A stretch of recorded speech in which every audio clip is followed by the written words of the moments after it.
আমি শর্মিষ্ঠা স্টেপটোনিমের পক্ষ থেকে আবার অনেক দিন বাদে ভিডিওতে আসলাম। না, এবারে কোনো স্বয়ংসিদ্ধার প্রতিযোগিতার কোনো কিছু নিয়ে আমি আসিনি। বর্তমান যা পরিস্থিতি আমাদের রাজ্যে, আমাদের দেশে, আমরা সবাই খুব স্তম্ভিত, আতঙ্কিত এবং হতবাক।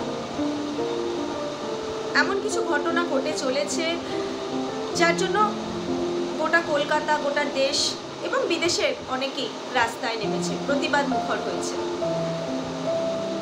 সেই প্রতিবাদের একটা অংশ বা একটা কারণে বলা যেতে পারে আমি আজকে এই ভিডিওতে এসেছি।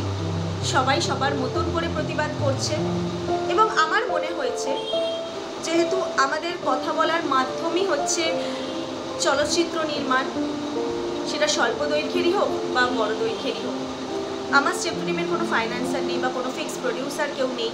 যদি থাকতো তাহলে বড় চলচ্চিত্র নির্মাণ করতাম, নেই, তাই ছোট ছোট করে গল্প তৈরি করছি। গল্প বলা ভুল, সত্যি ঘটনা নির্ভর। এর আগে একটা ভিডিওতে আমি বলেছিলাম যে একটা সিরিজ আমি আনবো, অসত্য নয়, কিছু সত্যি ঘটনা তুলে ধরবো। তারপরে বিভিন্ন কারণবশত সেটা আর হয়ে ওঠেনি। অনেকদিন আমার নিজস্ব ব্যক্তিগত কিছু সমস্যার কারণে আমাদের চ্যানেলেও কিছু ভিডিও দেওয়া বন্ধ আছে এবং আরও একটি কারণ আছে, সেটা পরে আমি পরের কোনো ভিডিওতে জানাবো।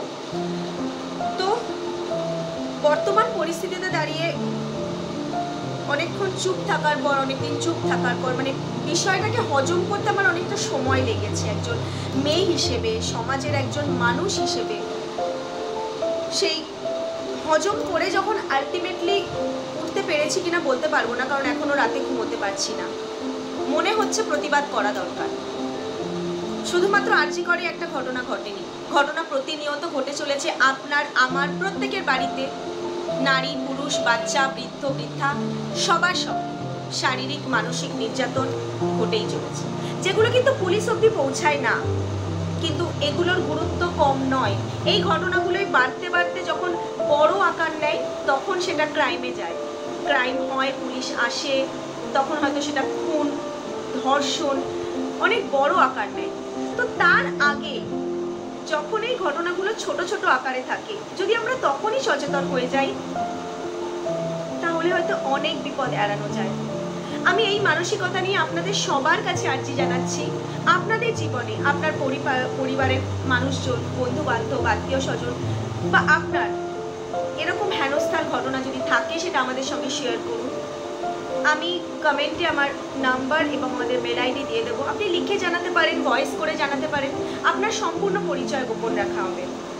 আমরা সেটাকে শর্ট ফিল্মের আকারে আমাদের চ্যানেলে প্রচার করব। আপনি সেটাকে আপনার অপরাধীর কাছে পাঠাতে পারেন, আপনি প্রচার করতে পারেন। এটা আমার মনে হচ্ছে স্টেপটোনিমের পক্ষ থেকে, আমাদের স্টেপটোনিম ফ্যামিলির পক্ষ থেকে এটা প্রতিবাদ মাধ্যম। আমরা সমাজের অত্যাচারগুলোকে বন্ধ করতে চাইছি, অপরাধীদের ভয় দেখাতে চাইছি, যাতে তারা অপরাধ করার আগে ভয় পায়। আর এটা মনে করার কোনো কারণ নেই যে স্টেপটোনিমের কোনো কন্টেন্ট নেই, কারণ যারা আমার সঙ্গে ব্যক্তিগতভাবে জড়িত, যারা জানেন আমাকে ব্যক্তিগতভাবে, তারা জানেন যে অনেক স্ক্রিপ্ট পড়ে আছে, আমাদের শ্যুট করা হচ্ছে না, কন্টেন্টের অভাব নেই। কিন্তু আমরা সমস্ত কন্টেন্টকে সরিয়ে রেখে, যে শ্যুটগুলো হাফ রান সেগুলোকে সরিয়ে রেখে বর্তমান পরিস্থিতির বিচারে এই সিরিজটা নিয়ে আসছি। অসত্য নয়, আমি আমার নিজের জীবনের কিছু ঘটনা, আমার চারপাশে ঘটা কিছু ঘটনা তুলে ধরবো। আপনাদের কাছে আর্জি, আপনারাও এগিয়ে আসুন, আপনাদের সঙ্গে ঘটা যে ঘটনাগুলো তার হয়ে প্রতিবাদ করুন।